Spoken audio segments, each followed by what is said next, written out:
Yeah, I found the start streaming button.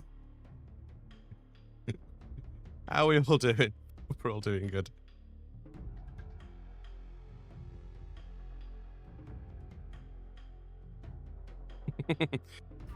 I know, it's been a while, mate. You don't know how many sickles you've got left. How you doing?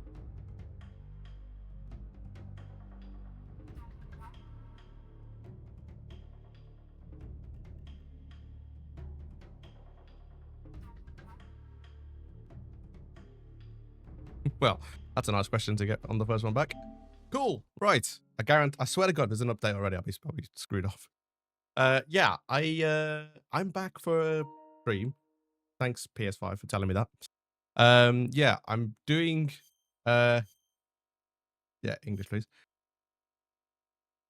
Oh, do I want quality? Or, okay, I kind of want performance just to keep it. Yeah, I mean it's still pretty much the same, so we'll do that.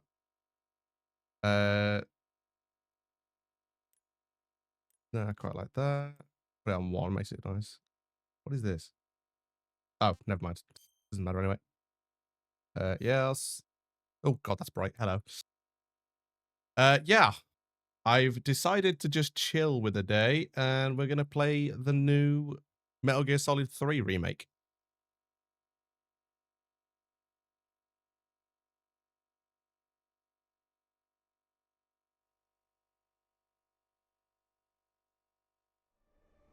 You're fine now. Lol.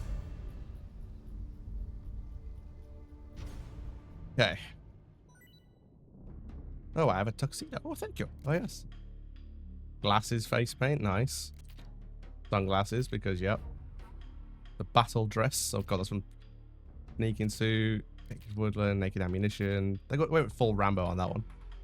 I've got the gold camo. Okay, cool. Crocodile suit. Keratin mask. I got the digital edition, so I got the deluxe one.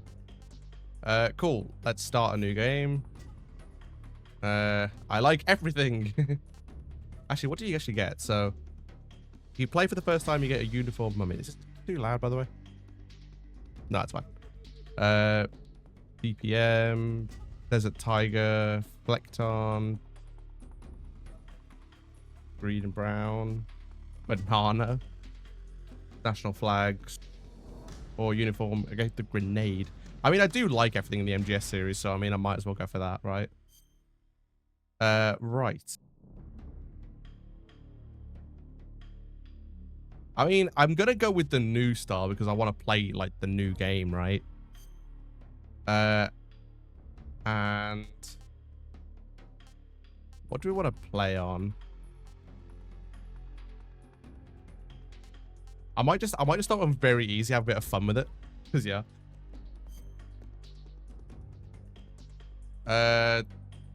I'll go with hips for a while because the controls are going to be different.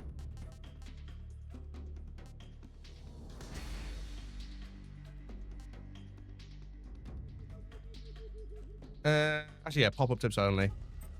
Don't want to interrupt it too much. Cool. Okay. War has changed. After the end of World War II, the world was split into two, East and West. This marked the beginning of the era called the Cold War.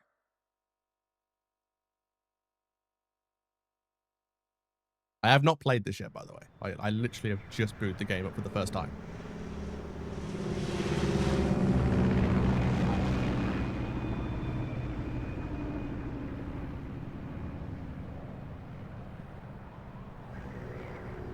But yeah, I'm actually going to watch the cutscenes for the first time in a while.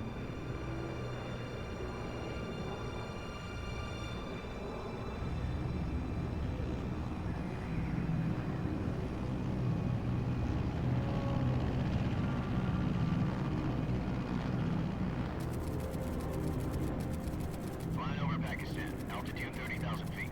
Approaching Soviet airspace. 20 minutes to drop off. Commencing internal depressurization. Equipment check. Arm main parachute. All right.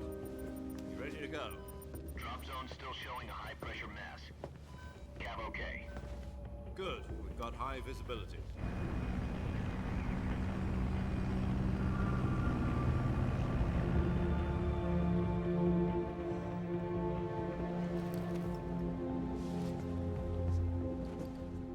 that cigar. Connecting oxygen hose to interior connector. Put on your mask.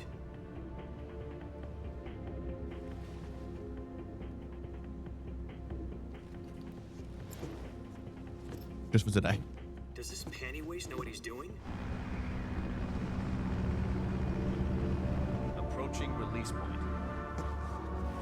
10 minutes to drop off. Hey, are you deaf? He said put out the cigar and put on your mask.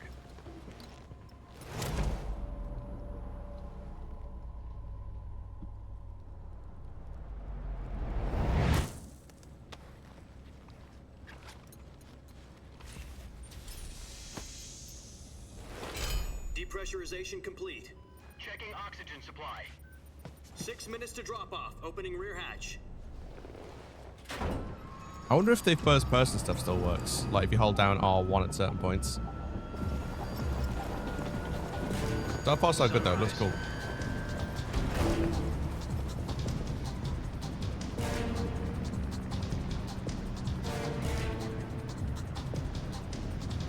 External temperature minus 46 degrees Celsius. 2 minutes to drop off. Stand up. You'll be falling at 130 miles per hour. Try not to get frostbite from the wind chill. 1 minute to drop off. Move to the rear. Activate bailout bottle. This is one for the history books. The world's first halo jump. 10 seconds to drop off. Stand by. Status okay. All green. Prepare for drop-off. Countdown. 5, 4, 3, 2, 1.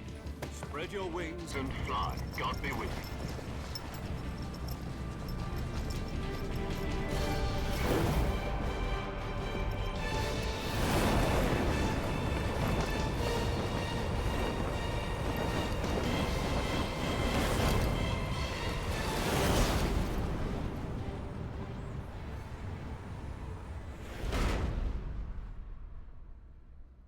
Okay. Jack, I've got some important news. The head of the CIA has finally given us the green light for the virtuous mission. Virtual mission? No, the virtuous mission. The future of our Fox unit depends on it. If it succeeds, we'll be officially organized into a unit. Virtuous mission? Sounds like some kind of initiation ritual. You know, don't get cocky. This isn't a training op. Right. So what exactly is this wonderful mission? Well, about 2 years ago, a certain Soviet scientist requested asylum in the West through one of our moles. His name is Nikolai Stepanovich Sokolov. He's head of the OKB 754 Design Bureau, one of the Soviets' top-secret weapon research facilities, and the East's foremost expert on weapons development. Sokolov? Isn't he that famous rocket scientist? The very same. On April the 12th, 1961, the Soviets achieved the first manned spaceflight in history. The Earth was blue, but there was no God. Well spoken. The rocket that carried Yuri Gagarin to orbit was the A1, known as the Vostok rocket. Sokolov is said to be the man most responsible for the multi-engine cluster used in that rocket. After Gagarin's flight, Sokolov left rocket development to become the head of the newly established Design Bureau. From a lowly technician to head of a design bureau, that's quite a success story, so why'd he want to defect? It seems he'd become afraid of his own creations. Afraid? Call it a crisis of conscience. And for that, he left his country and his family behind and went over the fence? Not exactly. One of his conditions was that his family was also to be taken safely to the West. We used a mole to get the family out first, and succeeded in sneaking Sokolov over the Berlin Wall shortly afterwards. I was the one who conducted the operation. The security on the eastern side was still full of holes back then. Then what? We got Sokolov over in one piece, but the whole ordeal had left him exhausted, and we checked him into a hospital in West Berlin. It took him 2 weeks and more than 600 miles to get from the research facility in the Soviet Union to Berlin. He was in no condition to say anything coherent. And it was only a week later that we had something much bigger on our hands. The Cuban Missile Crisis. Big times, yeah. October the 16th, 1962, President Kennedy received word that the Soviets were in the process of deploying intermediate-range ballistic missiles in Cuba. The President demanded that the Soviets dismantle and remove the missiles. At the same time, he announced a naval blockade to prevent further missile shipments from reaching Cuba. But the Soviets didn't back down, instead placing their armed forces on secondary alert. Soviet transport ships carrying missiles continued on course towards Cuba. US and Soviet forces went on alert for an all-out nuclear war.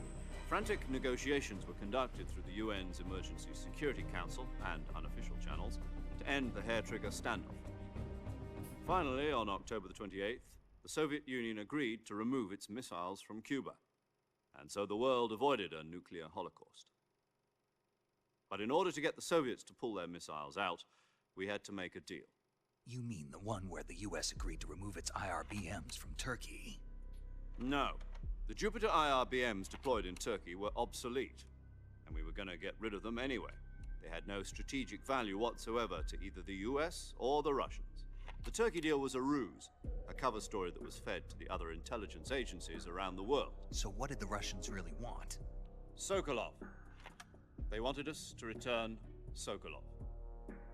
You mean the Soviets pulled out of Cuba just to get their hands on Sokolov? That's right. What the hell was he working on? At the time, we had no idea. We were running out of time. Kind of forgot how long these cutscenes are. Either give up Sokolov or risk full-scale nuclear war. In the end, we had no choice. President Kennedy gave in to Khrushchev's demand. The next day, I got Sokolov out of the hospital, handing him over to agents on the eastern side. Sokolov kept on screaming, "Save me," until he disappeared from my sight. Then, a month ago, we received some new information from one of our moles. About Sokolov? Yes. He was taken back to the research facility and forced to continue working on the weapon in question under KGB supervision. What's more, it's on the verge of completion. So what kind of weapon is it? Something to do with space rockets? No, missiles. Same technology. I guess you're right. We don't know the details, but it appears to be a new kind of nuclear device. For half a year now, the Soviets have been conducting frequent nuclear tests at Semipalatinsk. Something to do with the weapon, I assume. We're talking about a secret weapon so big that Khrushchev was ready to pull out of Cuba to get it back. Is Sokolov still in the facility?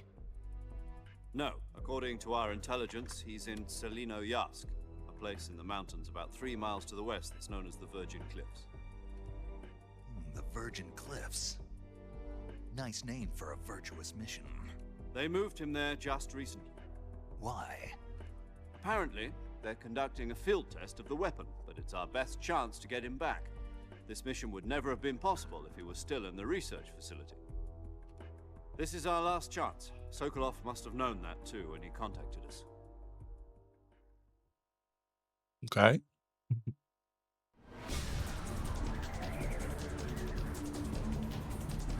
I mean, I will say that looks pretty cool.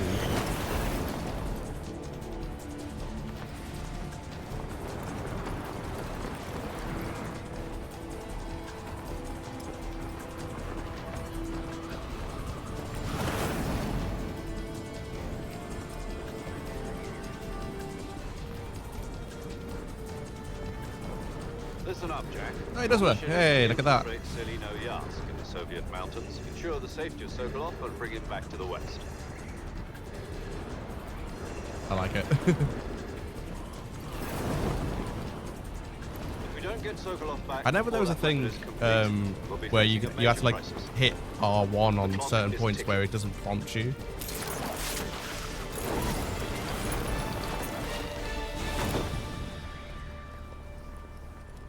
Once we've confirmed the rescue of Sokolov, stand by at the recovery point.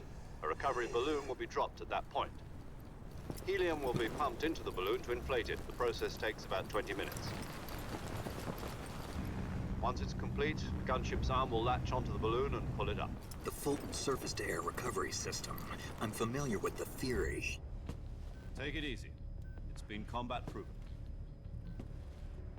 Do you think Sokolov is up to it? The shock will be less than during a parachute jump, and the arm can handle up to 500 pounds. So you're planning on going over the border in a single combat Talon? She's equipped with two 6-barrel 20mm Vulcan cannons, as well as two 40mm machine guns. Sounds like she could hold her own against a battalion of tanks. Even with the fuel in the reserve tank, we're facing a 4-hour time limit. If all goes well, it shouldn't take more than a few hours. Home in time for dinner.